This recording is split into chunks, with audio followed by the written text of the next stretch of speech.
안녕하세요. 기독교 콘텐츠 연구소의 성경 30일입니다. 오늘은 첫째 날로 서론에 대해서 알아보겠습니다. 먼저 간단하게 성경 30일을 소개하겠습니다. 성경 30일은 30일 동안에 성경 전체를 시대별로 구분해서 하나의 큰 그림으로 살펴보고자 하는 그런 프로그램입니다. 오늘 다룰 서론에서는 5가지를 살펴보겠습니다. 첫 번째로 내러티브로 읽기, 두 번째로 구속사적 관점으로 읽기. 이렇게 2가지 방법으로 읽으면요, 성경의 기본 메시지가 무엇인지 알게 될 것입니다. 기본 메시지가 무엇인지 알게 되면 하나님 나라가 어떻게 진행되고 있는지도 이해할 수 있을 것입니다. 그렇게 되면 성경을 한눈에 보는 것이 훨씬 더 쉬워질 것이라고 기대합니다. 그러면 내러티브로 읽는다는 것이 무엇인지 간단하게 살펴보겠습니다. 사전적 의미가 정해진 시공간 내에서 인과관계로 이어지는 허구 또는 실제 사건들의 연속이란 뜻입니다. 인과관계의 연속. 성경이 인과관계로 계속 연결되어서 진행되고 있다는 것입니다. 구약 39권, 신약 27권, 성경 66권이 여러 가지 이야기를 모아놓아서 하나로 만든 책이 아니라는 것입니다. 성경 66권은 1600년 동안에 40여 명의 저자들이 썼지만 하나의 이야기를 하고 있습니다. 그렇기 때문에 성경을 내러티브로 읽어나가는 것은 매우 중요합니다. 여러분들은 성경을 이렇게 분류해 놓은 것을 보신 적이 있으실 것입니다. 창세기부터 신명기까지 모세오경을 율법서, 마태복음부터 요한복음까지의 4권을 사복음서. 모세오경의 핵심은 10계명에 있습니다. 복음서에서 얘기하는 핵심은 3계명에 있습니다.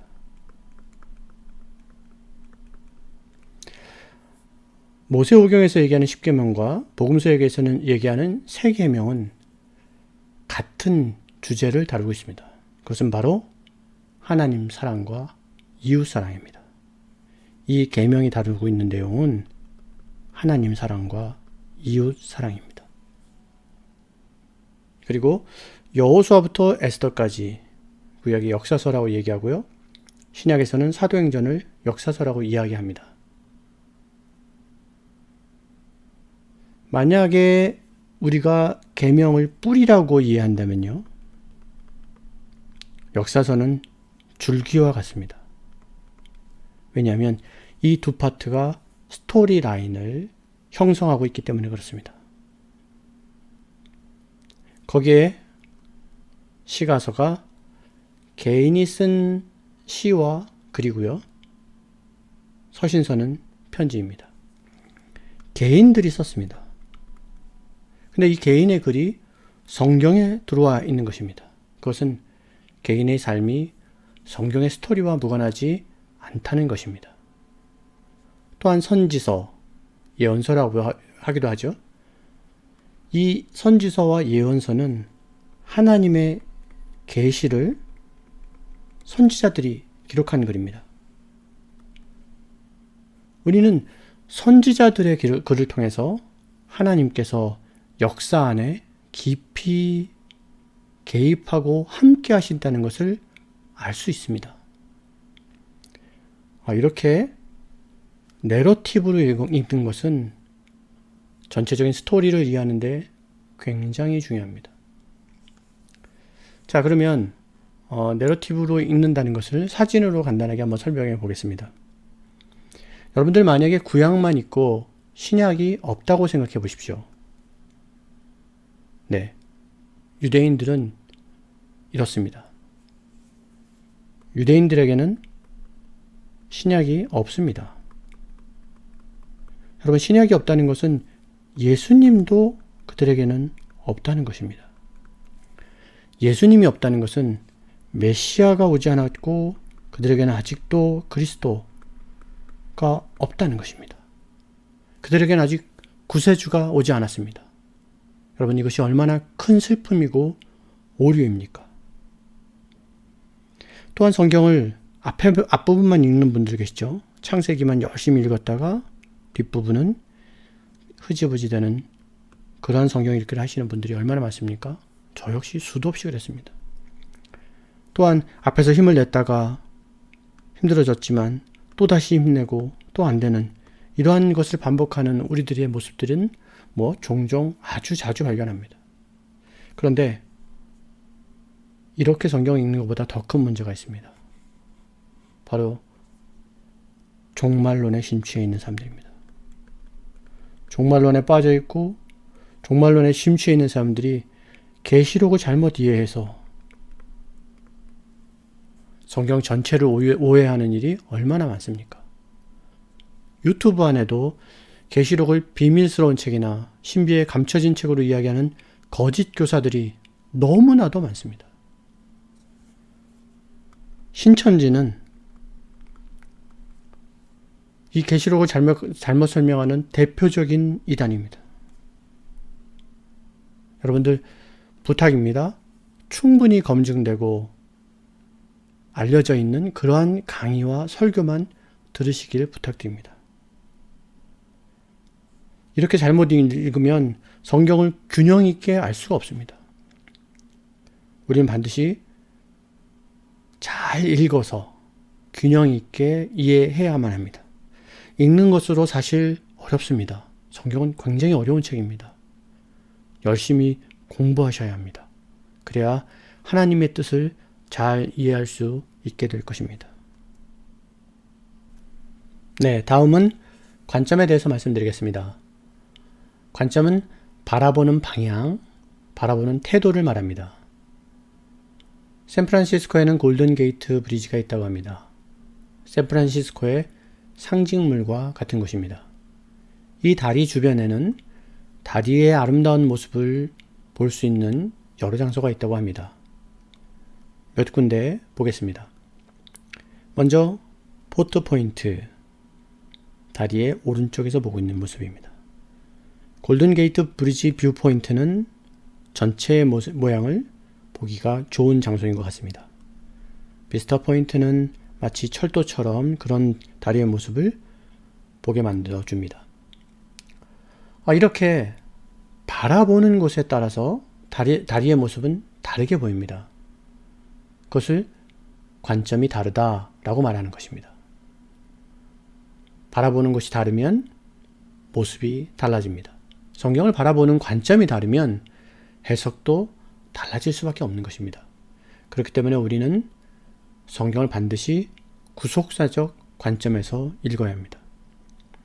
이 구속사라는 무엇이냐면 창세 전부터 정하신 하나님의 작정에 따라 예수 그리스도의 죽으심과 부활하심을 중심으로 타락한 죄인들을 구원하시는 하나님의 전 역사를 가리킵니다. 네, 한 문장으로 이야기하면요. 예수 그리스도 안에서 타락한 죄인들을 구원하시는 하나님의 경륜의 관점에서 보는 역사, 그것을 구속사라고 얘기하는 것입니다. 예수 그리스도 안에서 타락한 죄인들을 구원하시는 하나님의 경륜, 이 얼마나 아름다운 관점입니까? 하나님은 우리를 이런 관점에서 인도해 나가고 계신 것입니다.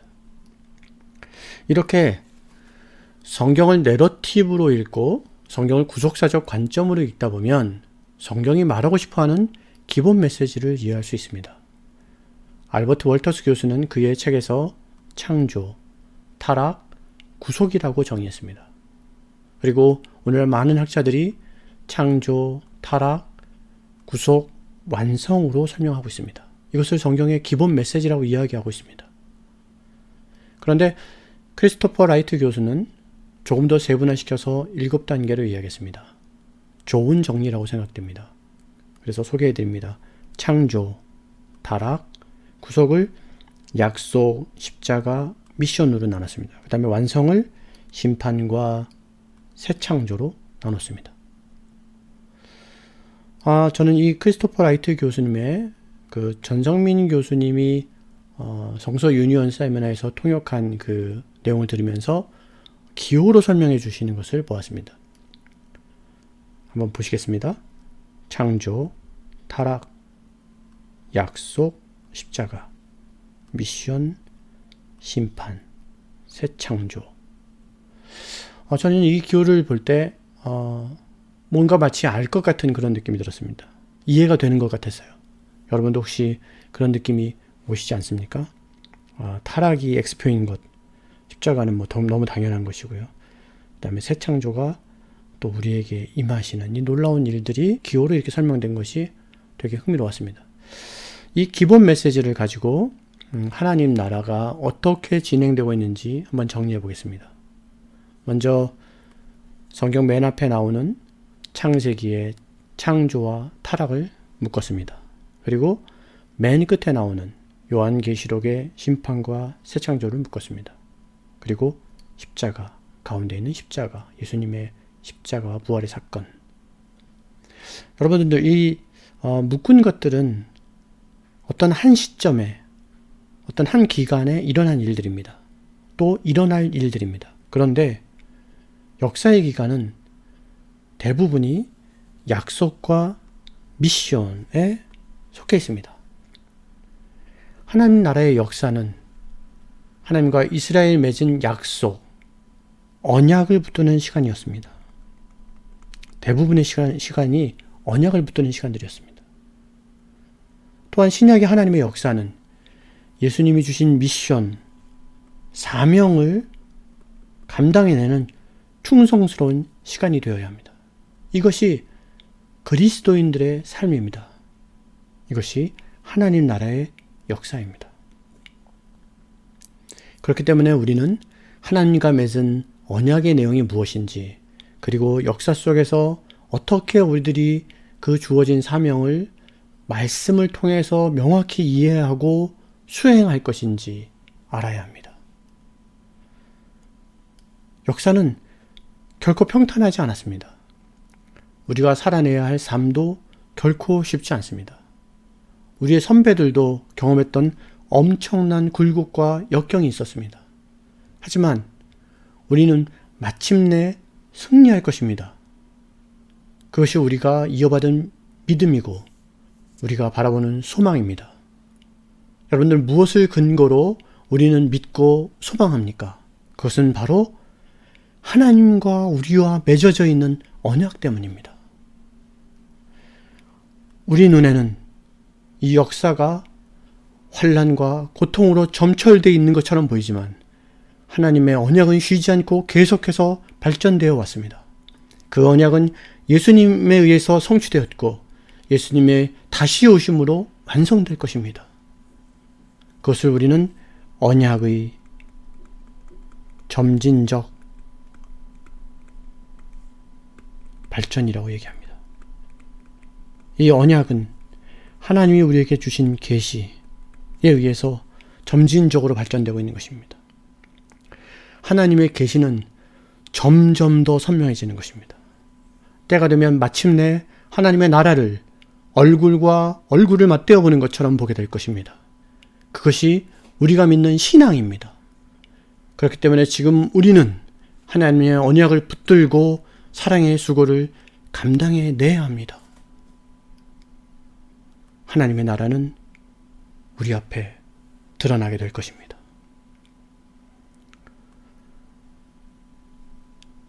이미 오신 이 하나님의 나라, 그리고 그것이 마침내 우리 눈에 선명해지는 그러한 그 이해를 위해서 성경을 우리가 한눈에 보는 것은 너무나도 중요합니다. 하나님께서 창조하셨습니다. 여러분, 태조 이성계는 어느 나라를 만들었습니까? 조선입니다. 태조 왕건은요, 고려입니다. 하나님은요? 우리는 하나님의 나라를 생각해야 합니다. 창조는 하나님의 나라를 만드신 것입니다. 그리고 하나님은 안식하셨습니다. 그럼 하나님이 하나님의 나라를 만드시고 쉬셨습니까?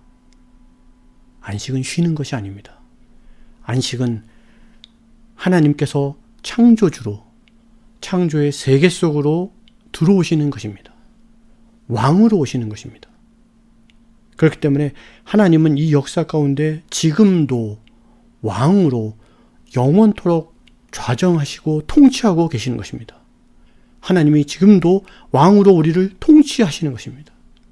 이것이 얼마나 영광스럽고 아름다운 모습입니까? 왕으로 오신 하나님께서 자신이 창조한 아들에게 이 세상을 통치하라는 권리를 주셨습니다. 하지만 인간은 그 권리를 잘못 사용합니다. 인간의 타락입니다. 인간은 하나님의 말씀을 따르지 않아 죽음에 이르는 존재가 되었습니다. 아버지이신 하나님은 아들의 죽음을 방치할 수 없었습니다. 아버지는 아버지의 사랑을 드러내십니다. 이스라엘과 약속을 맺고 그 약속을 통해 회복을 선포하십니다. 인간의 수없는 불순종에도 불구하고 마침내 그 언약을 지키기 위해 예수 그리스도를 사망에 내어주십니다. 그렇지만 사망은 생명을 이길 수 없었습니다. 예수님께서는 능력으로 부활하시고 다시 한번 우리들에게 사명의 길을 허락하셨습니다. 그 사명의 삶은 바로 계명, 하나님의 사랑과 이웃 사랑의 삶입니다. 마침내 하나님은 이 창조 세계를 완성하실 것입니다. 믿는 자들은 구원으로, 그리고 믿지 않는 자들에게는 심판으로 이 세상을 완성하실 것입니다. 그리고 새롭게 창조하실 것입니다. 하나님의 나라는 이미 초림으로 성취되었습니다. 이제 재림으로 완성하실 것입니다. 우리는 이미 성취된 하나님의 나라를 살고 있습니다. 하지만 아직 완성되지 않은 하나님의 나라를 살고 있는 것입니다. 그러나 아무 염려하지 마십시오. 하나님께서 톱으로 시작하신 창조의 세계, 톱이라는 말은 보시기에 심히 좋았더라는 표현입니다. 보시기에 심히 좋게 창조하신 이 세계를 보시기에 심히 좋은 세계로 완성할 것입니다. 이것을 톱으로 감싸고 계신 것입니다. 그렇기 때문에 하나님은 모든 것이 합력하여 선을 이루게 만드실 것입니다. 창조는 그냥 시작하고 내버려둔 사건이 아닙니다. 하나님의 창조는 완성을 포함하고 있는 말입니다. 하지만 이것이 끝이 아닙니다. 하나님은 우리에게 영원을 약속하셨습니다. 영혼을 약속하신 것이 우리에게 얼마나 큰 위로가 됩니까? 이 세상의 삶으로 끝나는 것이 아닙니다. 눈물과 슬픔, 아픔과 고통, 수고와 인내의 삶을 견뎌내는 것이 끝이 아니라 평안과 기쁨, 위로와 행복이 샘솟는 안식의 삶이 있다는 것이 우리에게 얼마나 큰 소망입니까? 하나님의 나라는 점점 선명해지고 있습니다. 우리는 지금 하나님의 나라를 경험할 수 있습니다. 그리고 확실하게 완성될 것입니다. 여러분, 지금까지 믿음으로 인내해 오신 것처럼 영원한 삶을 소망으로 붙드십시오. 그리고 지금 감당해야 할 사랑의 수고를 넉넉히 기쁨으로 감당하십시오. 이것이 하나님이 우리에게 주신 복음의 내용입니다. 하나님이 시작하셨습니다. 하나님이 우리와 함께 하십니다. 우리는 그 영광스러운 하나님과 영광스러운 동행을, 기쁨의 동행을 감당해 내는 것입니다. 이것으로 첫째 날 서론은 마치도록 하겠습니다. 그리고 기독교 컨텐츠 연구소에서 진행하고 있는 프로그램을 간단하게 소개해 드리겠습니다. 먼저 성경 30일입니다. 성경 30일은 지금 나누고 있는 내용입니다. 두 번째로는 성경 300입니다. 이거는 이제 만들 예정에 있습니다. 창조 시대부터 종말 시대까지 13개의 시대를 성경 30일에서는 30개의 영상으로 만들려고 합니다. 그리고 성경 300에서는 300개의 영상을 만들려고 합니다. 예를 들어서 창조 시대가 성경 30일에서 하나라면 성경 300에서는 10개의 영상을 만들려고 합니다. 간단히 예로 말씀드리면요. 저렇게 PPT가 약 100여 개 정도 만들어져 있는데요. 창조시대 성경 30일에서는 저거를 하나의 영상으로 만들려고 하는 것입니다. 그러다 보니까 내용을 많이 축약해야 되고 요약해야 되는 어려움이 있습니다. 마치 나무와 숲이라면 숲을 보는 그러한 프로그램이라고 말씀드릴 수 있습니다. 그렇지만 성경 300은 10개의 영상으로 만들 예정입니다. 나무를 보게 된다는 것이죠. 그래서 좀 더 자세하게 좀 더 본문을 직접 나누어 가면서 이야기하고 설명하면서 할 수 있는 그런 프로그램입니다. 그래서 숲과 나무를 다 보게 되면은 약 1년 정도의 기간이 걸릴 거라고 예상을 합니다. 이렇게 성경을 공부하는 것이 필요할 것 같아서 제가 여러분들에게 성경 30과 성경 300을 소개해 드립니다. 30개 영상과 300개 영상, 330개의 영상을 통해서 여러분들에게 말씀의 깊은 이해와 깨달음이 있었으면 좋겠습니다. 저 역시도 이것을 진행하면서 더욱 공부해야 되고 더욱더 노력해야 되고 또 이런 영상을 만들려면 많은 시간이 필요한 것 같습니다. 천천히 준비하면서 여러분들과 하나씩 나누는 그러한 시간을 갖도록 하겠습니다. 그럼 오늘 수고하셨습니다. 감사합니다.